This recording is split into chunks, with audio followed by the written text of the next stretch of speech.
Muchas bendiciones, mujeres y su palabra. Qué gusto poder saludarlas. Soy Ariani Sojo y para mí es una bendición y un privilegio poder dirigirme a cada una de ustedes. Yo las bendigo en este nuevo día y declaro un tiempo nuevo de bendición, de gloria sobre cada una de ustedes. Yo espero que usted se encuentre con su cuaderno, con su Biblia y con su lápiz en mano, porque como se los había anunciado, hoy vamos a hablar sobre las 12 puertas que nos habla el libro de Nehemías. Primeramente vamos a orar para que el Señor tome el control de este tiempo y nos hable hoy a través de su palabra. Padre, en el nombre de Jesús, Señor, nos presentamos hoy delante de ti para que tú te glorifiques, Señor, en medio de este tiempo, en medio de esta enseñanza. Hoy estamos por concluir el libro de Nehemías, un libro que nos ha llevado a ser edificadores, a levantar, Señor, todo lo que ha estado caído en nuestra vida, en nuestra casa, a quitar todo aquello, Señor, que no nos sirve, que no nos funciona, para que tú seas glorificado y exaltado. Hoy, Señor, nos ponemos en tus manos para que tú nos hables, para que tú nos ministres y para que tú nos muestres cuál es tu voluntad, que es buena, agradable y perfecta para con cada una de nosotras. Nos despojamos de la distracción, del peso, de la carga y nos enfocamos en lo que tu palabra tiene para nosotras en el día de hoy. En el nombre de Jesús, amén y amén. Primero que nada, quiero explicarles lo que es una puerta,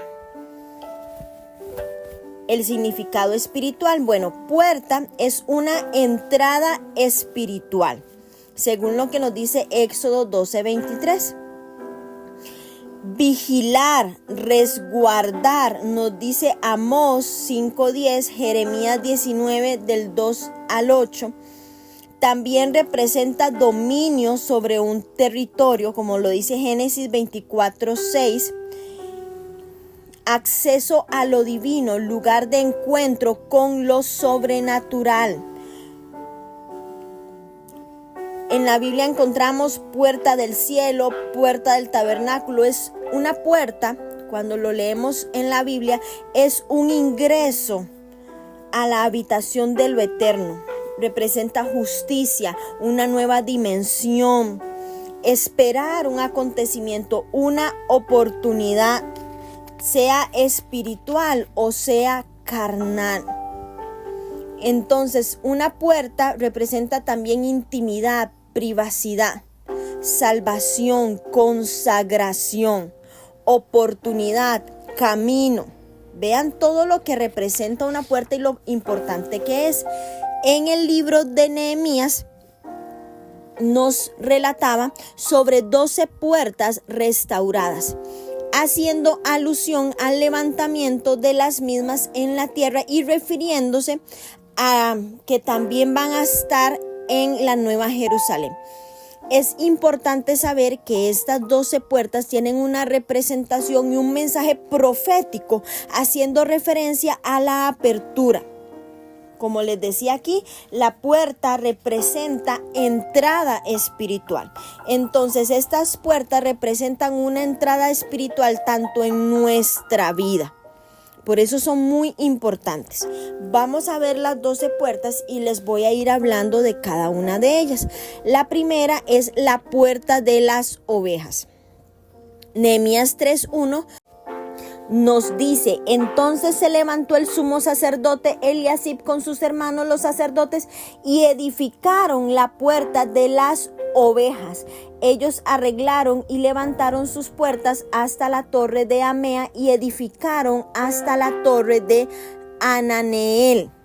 Entonces, la primera puerta que vemos es la puerta de las ovejas. Esta puerta estaba situada en la muralla norte de Jerusalén. Por ella entraban en el templo las ovejas que iban a servir los sacrificios. Cerca de esta puerta se contaba con un estanque de agua. Se le llamaba con dos nombres: Betesda, casa de misericordia, o Besata, el foso. Los sacerdotes tomaron un papel importante, ya que ellos se pusieron como ejemplo ante el pueblo. Esta puerta representa sacrificio, redención. Ese es su significado. Esta puerta por donde entraban las ovejas para los sacrificios en el templo simboliza a Jesucristo, el Cordero de Dios que quita el pecado del mundo, como dice Juan 1:29.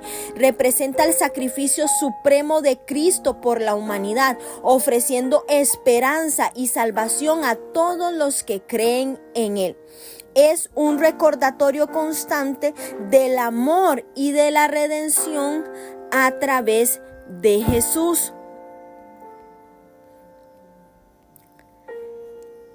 La puerta de las ovejas es una puerta de esperanza y salvación.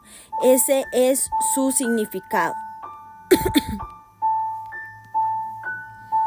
También podemos hacer la comparación de Jerusalén con nuestro corazón cuando llegamos al Señor. Está todo derribado, destruido, asolado, azotado. Y aquí vemos la importancia de que lleguemos a la puerta que es Jesús, como dice Juan 10, del 7 al 9.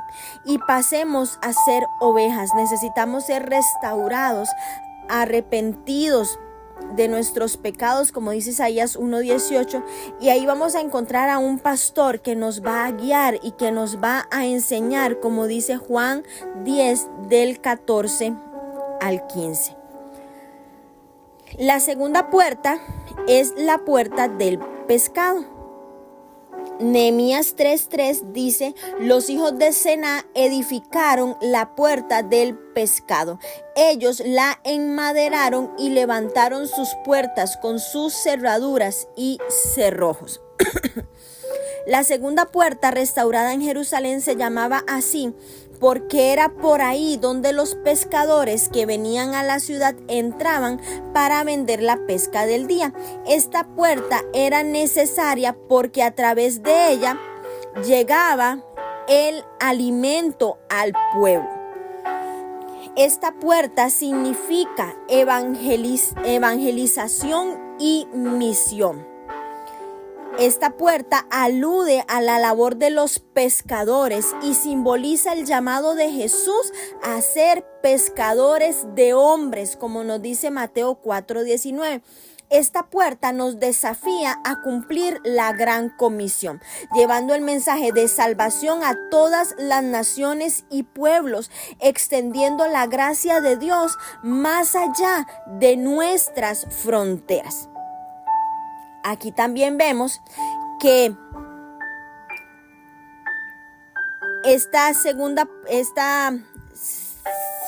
puerta, la primera puerta, los corazones, pasamos a ser hijos de Dios, parte de su redil. Tenemos ahora el compromiso de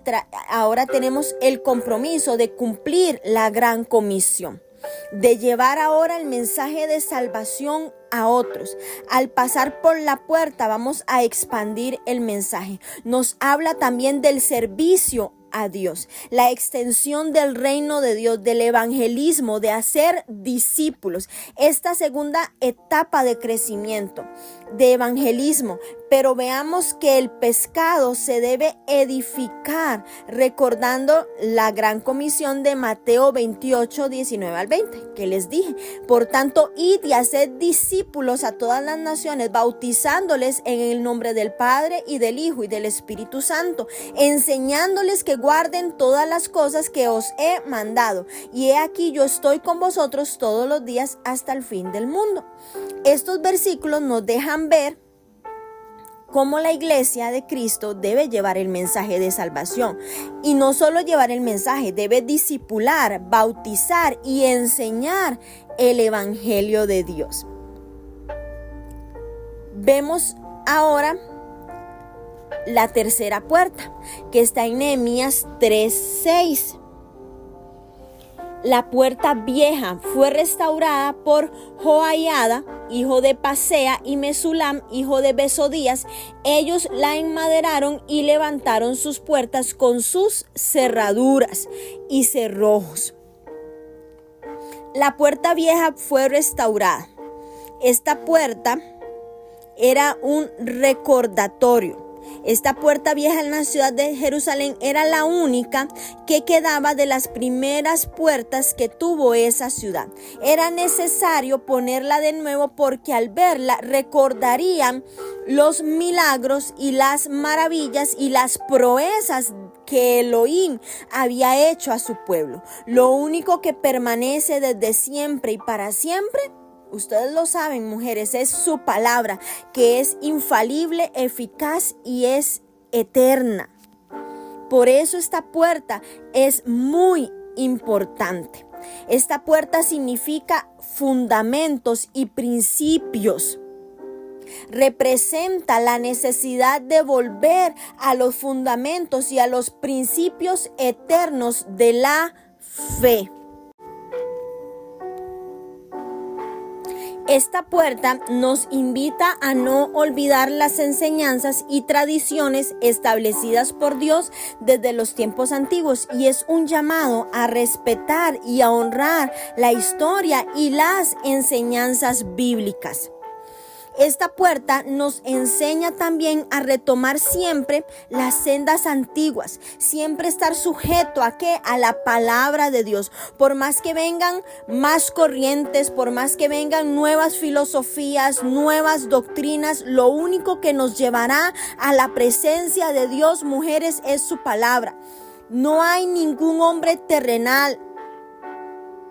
Nos hace ver que ellos la tenían para siempre recordar las maravillas que habían vivido. Así nosotras siempre debemos de cuidar la sana doctrina y no solo recordar los testimonios o cosas que han pasado a lo largo de nuestra historia, sino que mantengamos viva la palabra de Dios en nosotras. Por esta puerta no entrarán los que siguen su vida pasada. En la Nueva Jerusalén no entrará nada viejo que no haya sido limpiado bajo la sangre de Cristo. Vamos ahora a ver la siguiente puerta. Ya vimos la puerta de las ovejas, la puerta del pescado, la puerta vieja, y ahora vamos por la cuarta puerta, que es la puerta del valle. Esta la encontramos en Nehemías 3:13. Dice: la puerta del valle la restauró Anum con los moradores de Zanoa. Ellos la reedificaron y levantaron sus puertas con sus cerraduras y sus cerrojos, y 1000 codos del muro hasta la puerta del muladar. Se llama así porque era la puerta que daba al valle de Cedrón, valle del cual estaba al oeste de la ciudad de Jerusalén, y se ha llegado a decir que era la puerta de escape. Vean qué interesante. Esta puerta significa humildad y sufrimiento. Pasar por el valle es sinónimo de enfrentar pruebas y tribulaciones.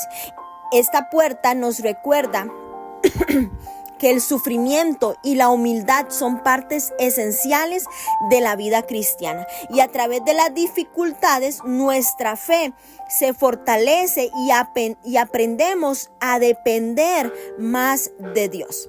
La puerta del valle nos habla de la humildad. Cuando nosotras aceptamos a Cristo, llegamos con mucha altivez, llegamos con mucho orgullo, con mucha prepotencia.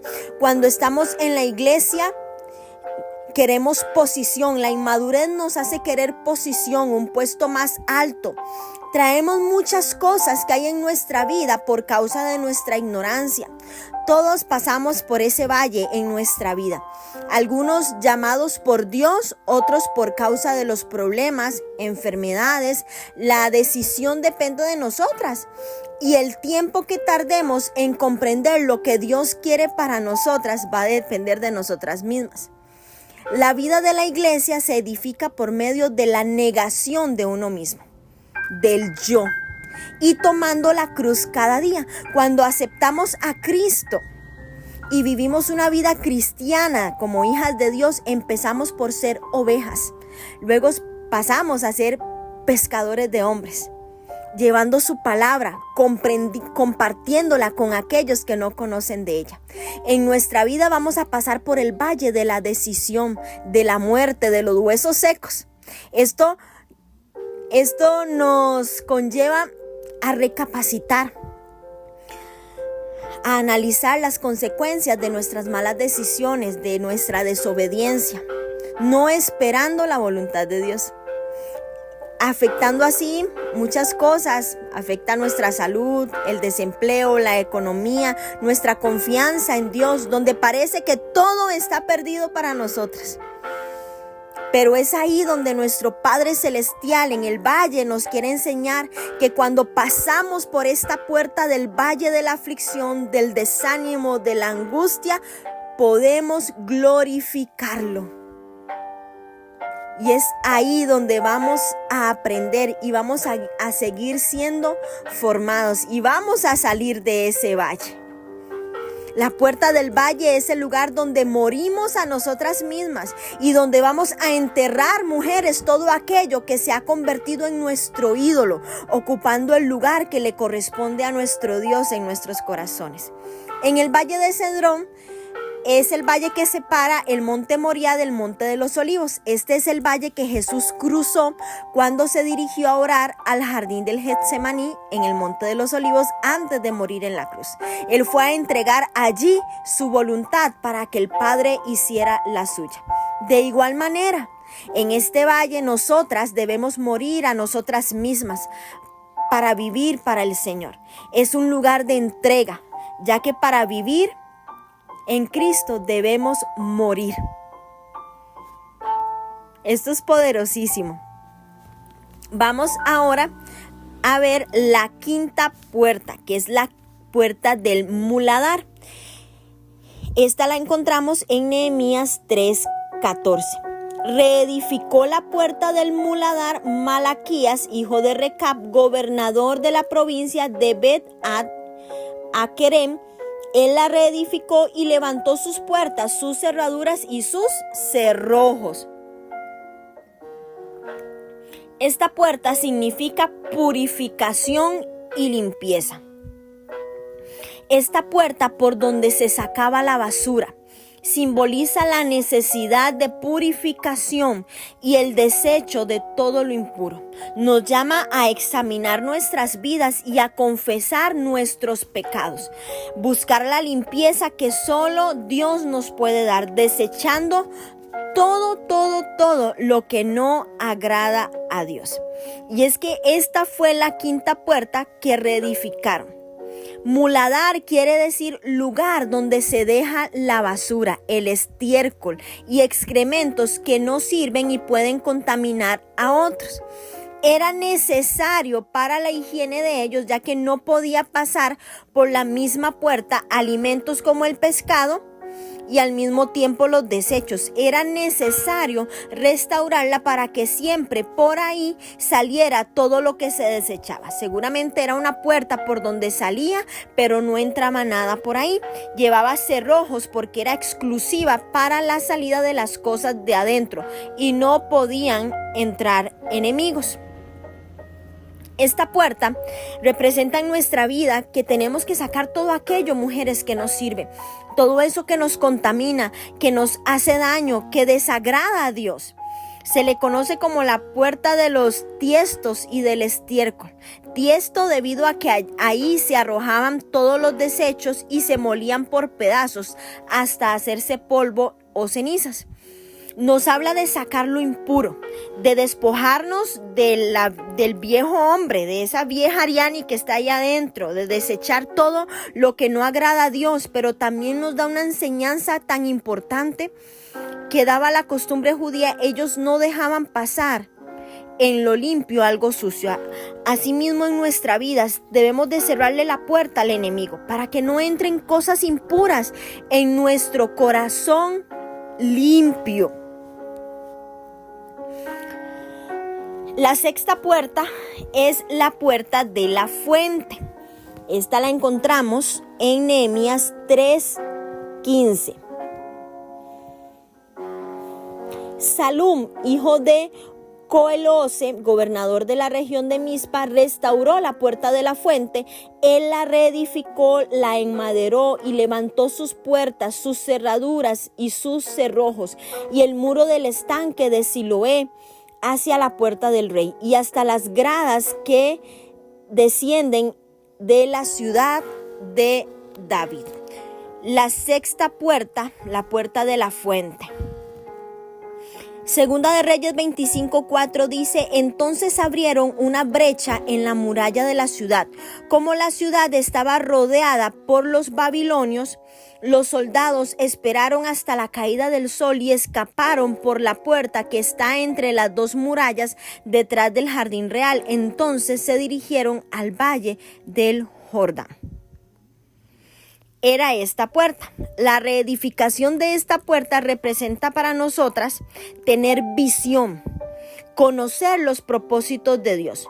Nosotras como creyentes debemos tener sueños, visión, conociendo la voluntad de Dios. Si hay una visión, esta debe ocupar el primer lugar en nuestra vida. Esta puerta significa renovación y avivamiento espiritual. Simboliza el Espíritu Santo y el agua viva que fluye en y a través de sus creyentes, como lo dice Juan 4:14. Esta puerta representa la renovación continua, el avivamiento espiritual necesario para una vida fructífera en Cristo. Nos invita a ser llenas del Espíritu Santo y a vivir una vida de frescura espiritual. Qué importante esto, una constante renovación. Y acá vemos la importancia del mover del Espíritu Santo. Esta puerta fue edificada y revestida y está acompañada del estanque de Siloé, el jardín del rey y las gradas de la ciudad de David. Nos habla del nuevo fluir del Espíritu Santo y de la limpieza. Nos enseña también que nuestra vida es como una fuente, que de ella fluyen cosas buenas o malas, pero si estamos en Cristo, mujeres, no seamos dobles. No debemos seguir hablando malas palabras, dando mal testimonio y creyendo que al leer la palabra y buscarlo a medias tintas es suficiente. No, tenemos que ser mujeres que nuestro sí sea sí, que nuestro no sea no. De nuestro interior no pueden fluir dos aguas. No pueden fluir dos aguas. Pero el Espíritu Santo trae un mover y esta puerta fue edificada para eso, para venir con un nuevo fluir y una nueva limpieza del Espíritu Santo de Dios. Qué poderoso esto. Por eso quería compartírselos así, bien detallado, porque estas puertas son muy importantes. Vamos por la séptima puerta, que es la puerta del agua. Esta la encontramos en el capítulo 3, en el versículo 26. Y los sirvientes del templo que habitaban en Ofel restauraron hasta enfrente de la puerta de las aguas al oriente y la torre que sobresalía. Quienes repararon esta puerta fueron los sirvientes del templo, servidores de los levitas. Vivían en Ofel, que se encontraba en la ladera sur del templo. Eran encargados de cargar agua y leña para ser usada en el templo. Esta puerta permanecía cerrada casi todo el año y solo se abría durante las celebraciones de las últimas fiestas bíblicas del mes séptimo. En el último día de la fiesta de los tabernáculos se llevaba a cabo la ceremonia del agua. Los sacerdotes sacaban agua del manantial del Siloé, pasando por la puerta de la fuente y luego la ingresaban por la puerta de las aguas que quedaba cerca del templo. El agua tiene un significado y es figura de la palabra de Dios. El agua también simboliza el asentamiento del Espíritu de Dios, la voz de Dios, una fuente, expansión, también conversión, santificación, honra, palabra de Dios, sanidad, salvación, arrepentimiento. Todo eso representa el agua. Y vean cómo el agua aquí es figura de la palabra y también nos habla de la limpieza, y una de las puertas restauradas debe ser la palabra de Dios que nos limpia como el agua. Y yo creo que esta es una puerta a la que nosotras hemos ingresado en este tiempo.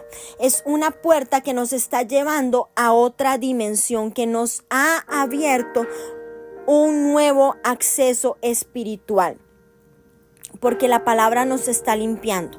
Debemos acercarnos siempre al Señor, ya que Él es el agua viva. La palabra es el agua, y así por medio de la palabra podemos acercarnos a Dios con confianza.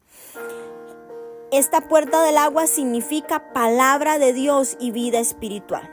Representa la palabra de Dios, que es esencial para nuestra vida espiritual. Y así como el agua es vital para la vida física, la palabra de Dios es vital para nuestra vida espiritual, mujeres.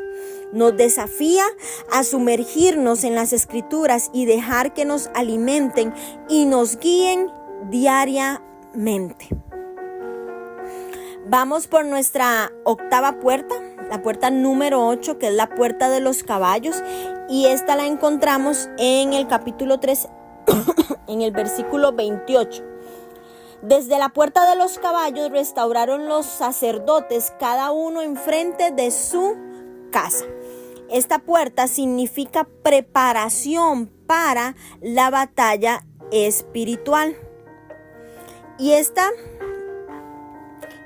puerta se llamaba así porque era la puerta que usaban los jinetes cuando regresaban de la guerra victoriosos. Esta puerta daba justo al palacio real.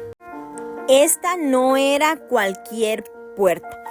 Esta puerta significa preparación para la batalla espiritual. Los caballos eran animales de guerra y esta puerta simboliza la preparación y disposición para la batalla espiritual. Nos recuerda la necesidad de estar siempre preparados y equipados con la armadura de Dios, como nos dice Efesios 6 del 10 al 18, para enfrentar las luchas espirituales, mujeres, porque sí, nosotras debemos estar preparadas, equipadas para la batalla espiritual que enfrentamos diariamente.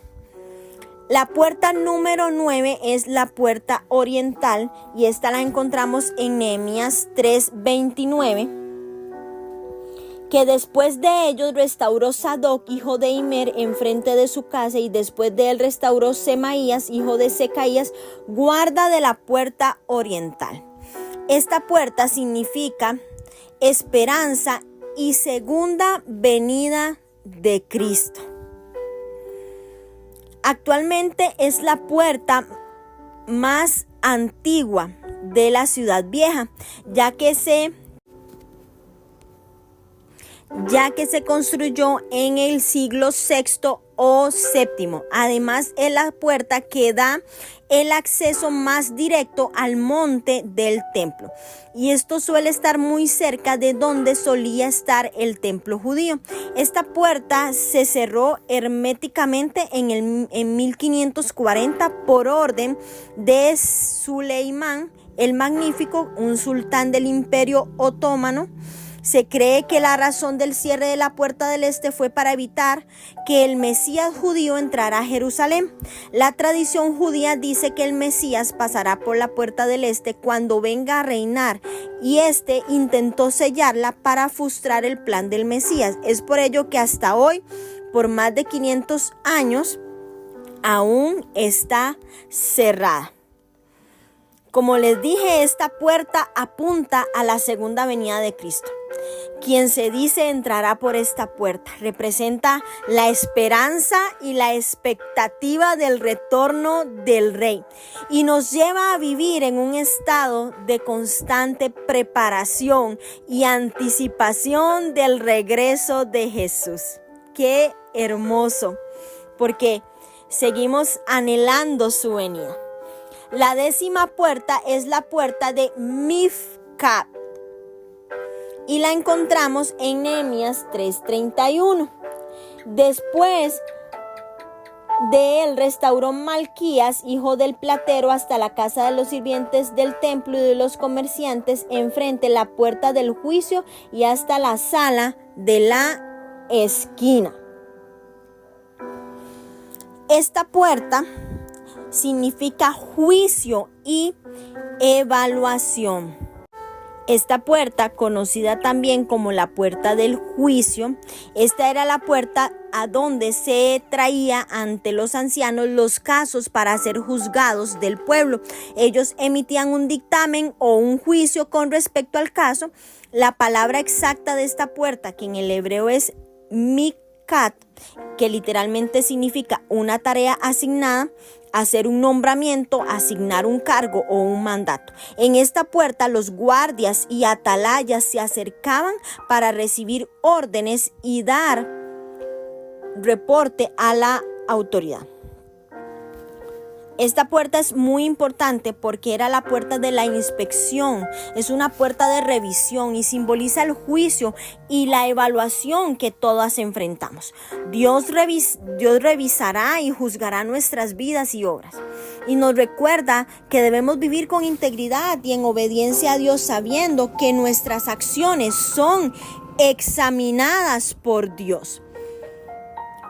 Habrá un juicio, el del trono blanco, para aquellos que no creyeron. El del tribunal de Cristo será para recompensa a todos aquellos que han creído y consagrado su vida en santidad. Esto lo vamos a ver más adelante en el libro de Apocalipsis, pero para que sepan que esta puerta representa el juicio. Vamos ahora a la puerta número 11, que es la puerta de Efraín. Esta puerta no especifica en Nehemías, pero es reconocida en la tradición. Significa fecundidad y bendición. En Nehemías 8:16 se hace mención de ella, no en el capítulo 3. Y dice: salió pues el pueblo y trajeron ramas e hicieron tabernáculos, cada uno sobre su terrado en sus patios, en los patios de la casa de Dios, en la plaza de la puerta de las aguas, en la plaza de la puerta de Efraín. No nos habla de quién la restauró, pero por esta puerta han de entrar todos aquellos que han llevado fruto. Y nos alienta a no quedarnos en el conformismo, sino a trabajar, a buscar ser personas que den un buen fruto, a trabajar para la obra de Cristo.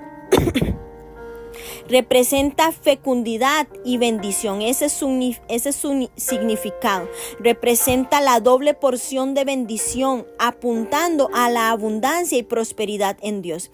Nos llama a confiar en las promesas de Dios, de provisión y de bendición, y a vivir vidas que produzcan un fruto espiritual. La puerta número 12 es la puerta de los guardias, también conocida como la puerta de la cárcel. Esta la encontramos en Nehemías 12:39. 12:39, que dice: y desde la puerta de Efraín hasta la puerta vieja y la puerta del pescado y la torre de Anael y la torre de Amé hasta la puerta de las ovejas, y se detuvieron en la puerta de la cárcel. Esta puerta, también llamada la puerta de la inspección, Es una puerta que nos lleva a analizar nuestra vida, a mirarnos, mujeres, hacia adentro, a examinarnos, a buscar de Dios. Si veo que mi vida espiritual está decayendo, podemos tomar un momento e inspeccionarnos para poder seguir adelante y mejorar. Y no simplemente nuestra vida, sino lo que pasa también ministerialmente, en la familia, en el trabajo, para detectar errores y tratar de mejorarlos, pidiéndole al Señor su ayuda.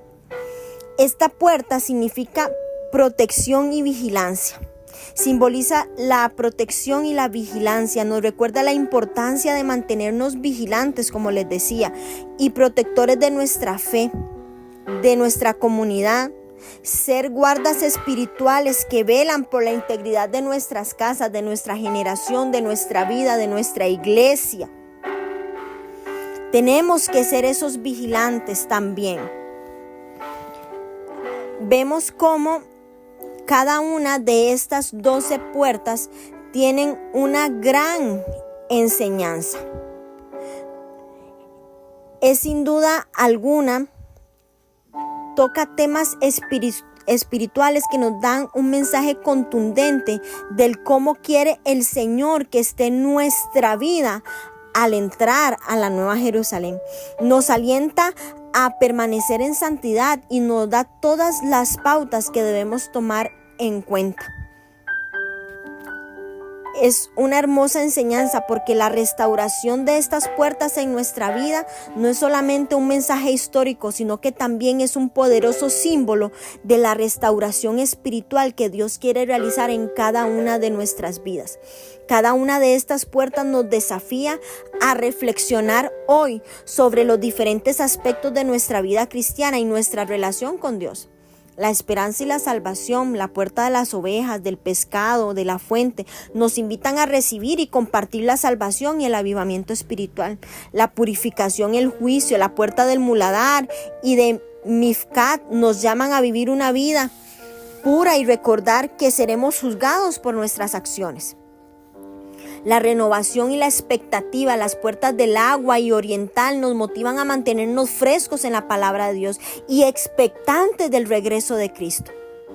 La preparación y la protección, la puerta de los caballos y de los guardias, la puerta de la cárcel nos recuerdan la necesidad de estar preparadas para la batalla espiritual y vigilantes de nuestra fe.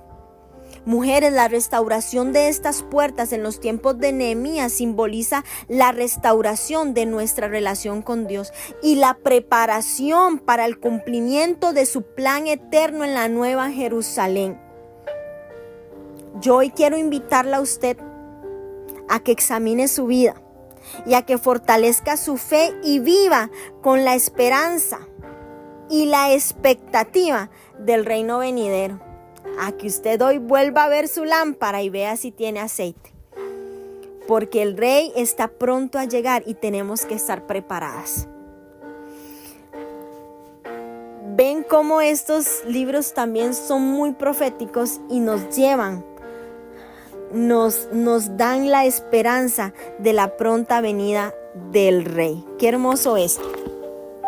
Después de estas 12 puertas, vamos a terminar con la lectura del libro de Nehemías con los últimos 2 capítulos que nos quedan, que es el capítulo 12 y el capítulo 13. El capítulo 12 tiene como título Sacerdotes y Levitas. Estos son los sacerdotes y levitas que subieron con Zorobabel, hijo de Salatiel, y con Jesúa, Seraías, Jeremías, Edras, Amarías, Maluc, Atús, Secanías, Reum, Meremot, Iddo, Gineto, Abías, Mijamín, Maadías, Bilga, Semaías, Joyarib, Jedaías, Salú, Amoc, Hilcías y Jedaías. Estos eran los príncipes de los sacerdotes y sus hermanos en los días de Jesúa, y los levitas Jesúa, Binui, Cadmiel, Serebías, Judá y Matanías, que con sus hermanos oficiaba en los cantos y la alabanza. Bacbuquías y Uni son hermanos, cada cual en su ministerio. Jesúa engendró a Joiacim. Joiacim engendró a Eliasib. Eliasib engendró a Joiada,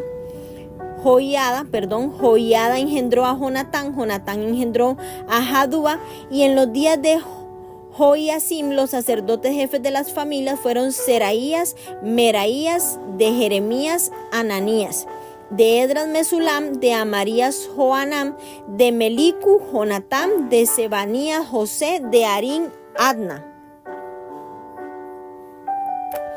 de Merayot, Elcai, de Iddo, Zacarías, de Ginetón, Mesulam, de Abías, Sicri, de Miniamim, de Moadías, Piltai, de Bilga, Samúa, de Simaías, Jonatán, de Joiarib, Matenai, de Jedaías, Uzi, de Salai, Calai, de Amok, Eber, de Hilcías, Asabías, de Jedaías, Natanael.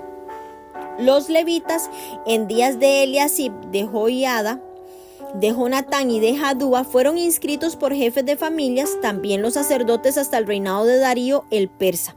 Los hijos de Leví, jefes de familias, fueron inscritos en el libro de las crónicas hasta los días de Jonaán, hijo de Eliasib, y los principales de los levitas, Asabías, Serebías, Jesúa, hijo de Cadmiel, y sus hermanos delante de ellos para alabar y dar gracias conforme al estatuto de David, varón de Dios. Guardando su turno, Matanías, Bacbuquías, Obadías, Mesulam, Talmón, Acub, guardas, eran porteros para la guardia a las entradas de las puertas. Estos fueron en los días de Joiacim, hijo de Jesúa, hijo de Josadac, en los días de gobernador Nehemías y del sacerdote Edras escriba. Versículo 27. Dedicación del muro. Para la dedicación del muro de Jerusalén buscaron a los levitas de todos sus lugares para traerlos a Jerusalén para hacer la dedicación y las fiestas con alabanzas y con cánticos, con címbalos, salterios y cítaras. Y fueron reunidos los hijos de los cantores, así de la región de los netofatitas y de la casa de Gilgal y de los campos de Jeba y de Asmavet, porque los cantores se habían edificado aldeas alrededor de Jerusalén. Y se purificaron los sacerdotes y los levitas y purificaron al pueblo y las puertas y el muro.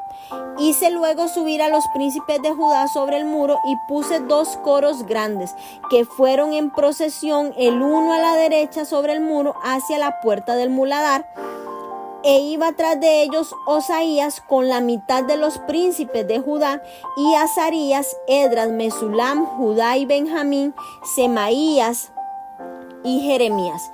Y de los hijos de los sacerdotes iban con trompetas Zacarías, hijo de Jonatán, hijo de Semaías, hijo de Matanías, hijo de Micaías, hijo de Zacur, hijo de Asaf, y sus hermanos Semaías, Azarael, Milalai, Gilalai, Mai, Natanael, Judá y Anani, con los instrumentos musicales de David, varón de Dios, y el escriba Esdras delante de ellos. Y a la puerta de la fuente, enfrente de ellos, subieron por las gradas de la ciudad de David, por la subida del muro, desde la casa de David hasta la puerta de las aguas al oriente.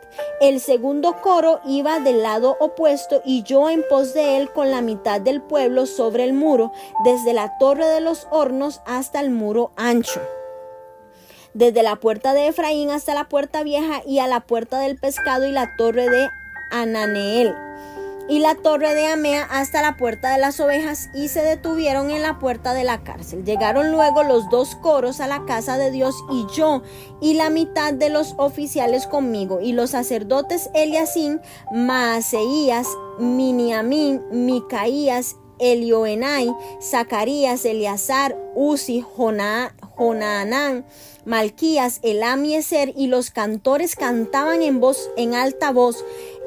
Isarías era el director, y sacrificaron aquel día numerosas víctimas, y se regocijaron porque Dios los había recreado con grande contentamiento. Se alegraron también las mujeres y los niños, y el alborozo de Jerusalén fue oído desde lejos. Versículo 44, porciones para sacerdotes y levitas.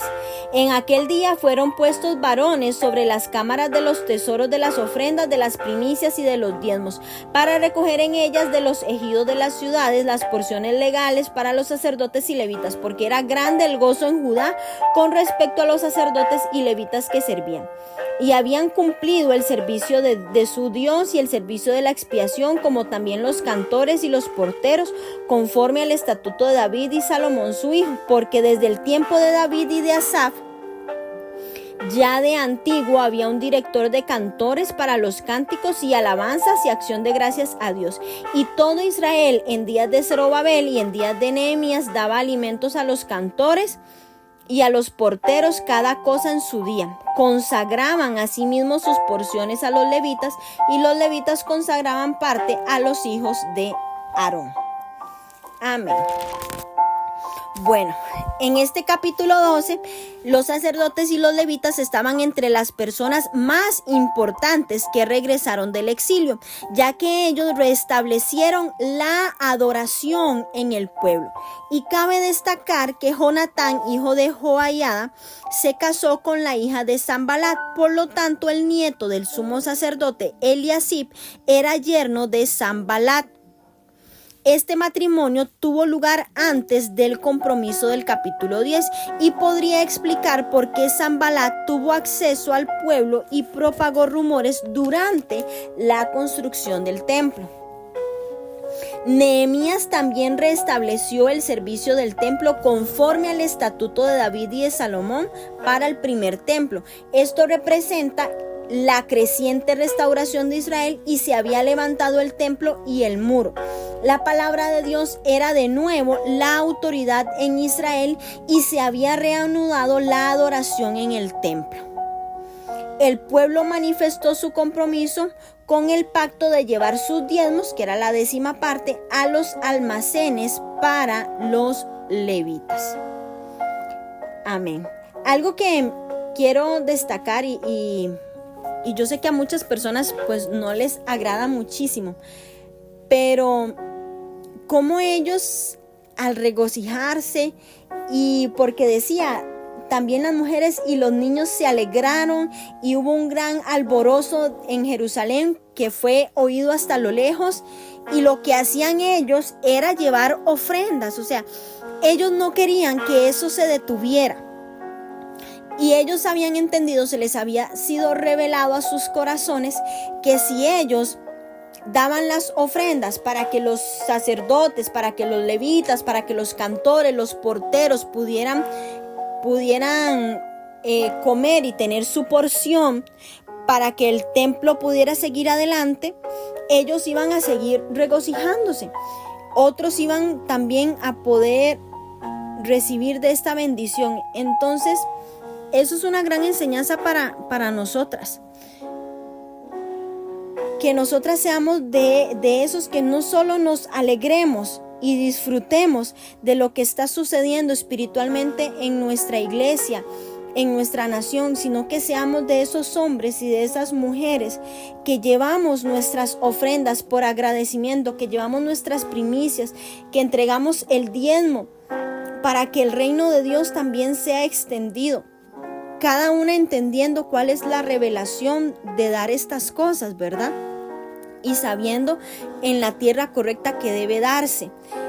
Pero eso es algo que me impresiona muchísimo del pueblo de Israel. En medio de toda la desobediencia que ellos vivían y que hacían, tenían esa revelación de despojarse sin dolor. Vamos ahora a leer el capítulo 13. Reformas de Nehemías, capítulo 13. Aquel día se leyó en el libro de Moisés, oyéndolo el pueblo, y fue hallado escrito en él que los amonitas y moabitas no debían entrar jamás en la congregación de Dios, por cuanto no salieron a recibir a los hijos de Israel con pan y agua, sino que dieron dinero a Balaam para que los maldijera. Mas nuestro Dios volvió la maldición en bendición. Cuando oyeron pues la ley, separaron de Israel a todos los mezclados con extranjeros. Antes de esto, el sacerdote Eliasib, siendo jefe de la cámara de la casa de nuestro Dios, había emparentado con Tobías y le había hecho una gran cámara en la cual guardaban antes las ofrendas, el incienso, los utensilios, el diezmo del grano, del vino y del aceite que estaba mandado a dar a los levitas, a los cantores y a los porteros, y la ofrenda de los sacerdotes. Mas a todo esto yo no estaba en Jerusalén, porque en el año 32 de Artajerjes, rey de Babilonia, fui al rey, y al cabo de algunos días pedí permiso al rey para volver a Jerusalén, y entonces supe del mal que había hecho Eliasib por consideración a Tobías, haciendo para él una cámara en los atrios de la casa de Dios. Y me dolió en gran manera, y arrojé todos los muebles de la casa de Tobías fuera de la cámara, y dije que limpiasen las cámaras, e hice volver allí los utensilios de la casa de Dios y las ofrendas y el incienso. Encontré asimismo que las porciones para los levitas no les habían sido dadas, y que los levitas y cantores que hacían el servicio habían huido cada uno a su heredad. Entonces reprendí a los oficiales y dije: ¿por qué está la casa de Dios abandonada? Y los reuní y los puse en sus puestos, y todo Judá trajo el diezmo del grano y del vino y del aceite a los almacenes. Y puse por mayordomos de ellos al sacerdote Selemías y al escriba Sadoc, y de los levitas a Pedaías, y al servicio de ellos Anán, hijo de Zacur, hijo de Matanías, porque eran tenidos por fieles, y ellos tenían que repartir a sus hermanos. Acuérdate de mí, oh Dios, en orden a esto, y no borres a mis misericordias que hice en la casa de mi Dios y en su servicio. En aquellos días vi en Judá a algunos que pisaban en lagares en el día de reposo, y que acarreaban haces y cargaban asnos con vino, y también de uvas de higos y toda suerte de carga, y que traían a Jerusalén en día de reposo. Y los amonesté acerca del día en que vendían las provisiones. También había en la ciudad tirios que traían pescado y toda mercancía, y vendían en el día de reposo a los hijos de Judá en Jerusalén. Y reprendí a los señores de Judá y les dije: qué mala cosa es esta que vosotros hacéis, profanando así el día de reposo. ¿No hicieron así vuestros padres, y trajo nuestro Dios todo este mal sobre nosotros y sobre esta ciudad? Y vosotros añadís ira sobre Israel, profanando el día de reposo. Sucedió pues que cuando iba oscureciendo a las puertas de Jerusalén, antes del día de reposo, dije que se cerrasen las puertas, y ordené que no las abriesen hasta después del día de reposo. Y puse a las puertas algunos de mis criados para que en día de reposo no introdujeran carga. Y se quedaron fuera de Jerusalén 1 y 2 veces los negociantes y los que vendían toda especie de mercancía. Y los amonesté y les dije: ¿por qué os quedáis vosotros delante del muro? Si lo hacéis otra vez, os echaré mano. Desde entonces no vinieron en día de reposo. Y dije a los levitas que se purificasen y viniesen a guardar las puertas para santificar el día de reposo. También por esto, acuérdate de mí, Dios mío, y perdóname según la grandeza de tu misericordia.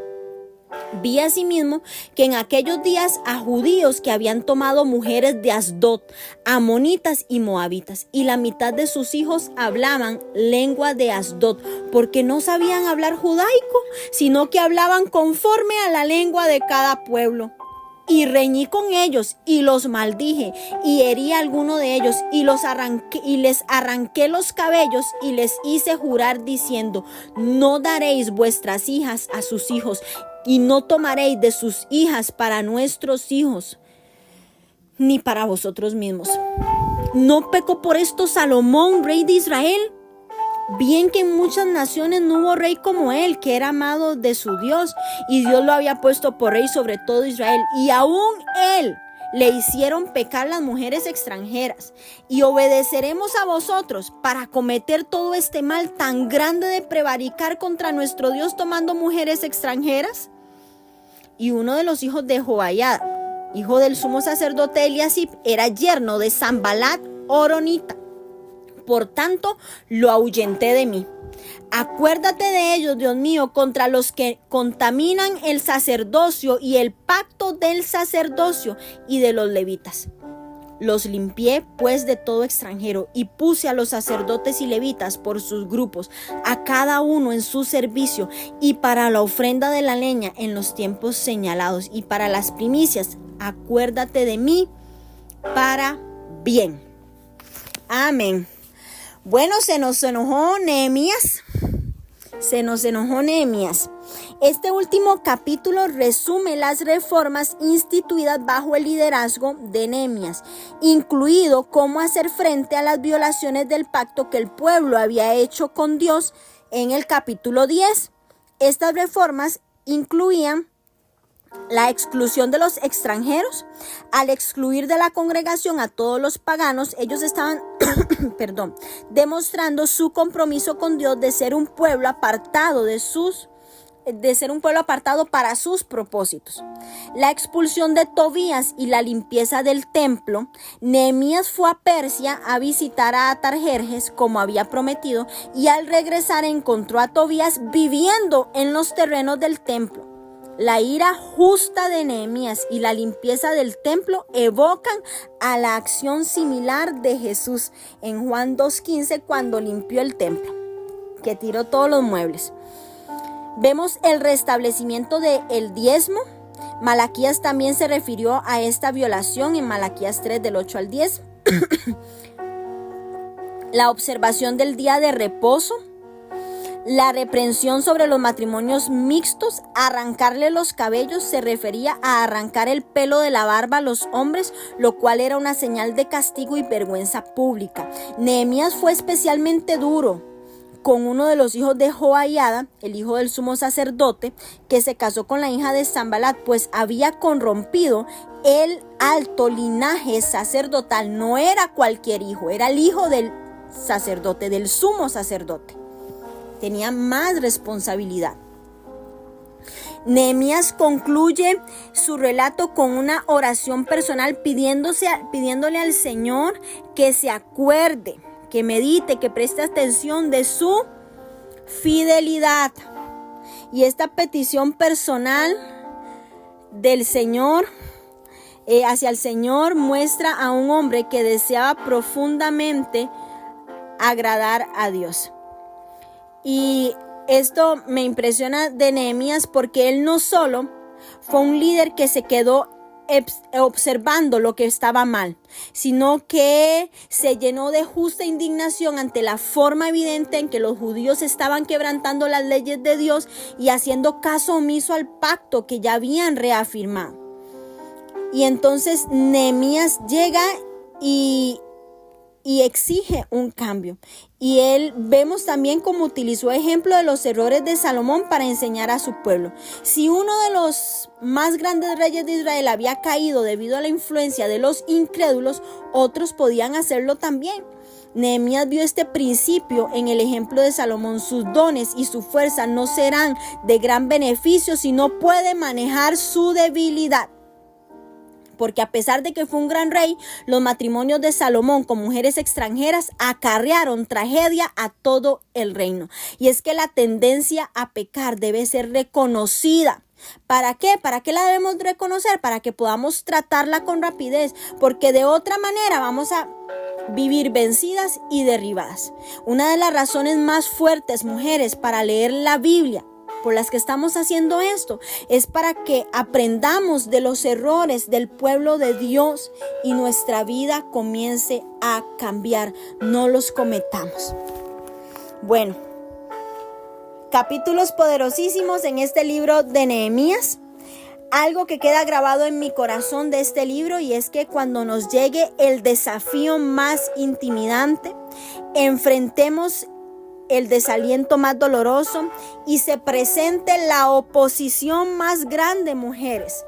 Seamos mujeres que lideren como Nehemías, con un propósito inmutable, con una integridad inquebrantable y una vida de oración incesante. Eso es lo que queda grabado en mi corazón. Un líder ejemplar. Tengamos un propósito claro.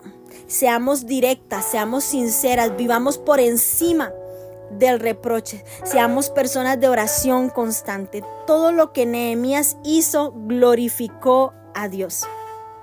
A veces parece el liderazgo muy atractivo, la posición muy atractiva, pero es un trabajo muy ingrato, lleno de presiones que comprometen los valores y los estándares. Nehemías pudo llevar a cabo una enorme tarea en contra de las increíbles probabilidades de fracaso, debido a que aprendió que no existe éxito sin riesgo de fracaso y no hay recompensa sin un trabajo arduo, no hay oportunidad sin crítica y no hay verdadero liderazgo si no hay confianza en Dios. Este libro trata sobre la reconstrucción de los muros de una gran ciudad, pero además trata de una renovación espiritual, de la reconstrucción de la dependencia de Dios de un pueblo. Cuando quitamos nuestros ojos de Dios, nuestras vidas comienzan a desboronarse, mujeres. Las bendigo en el nombre de Jesús y espero sus comentarios, espero sus audios que quedó grabado en su corazón del libro de Nehemías.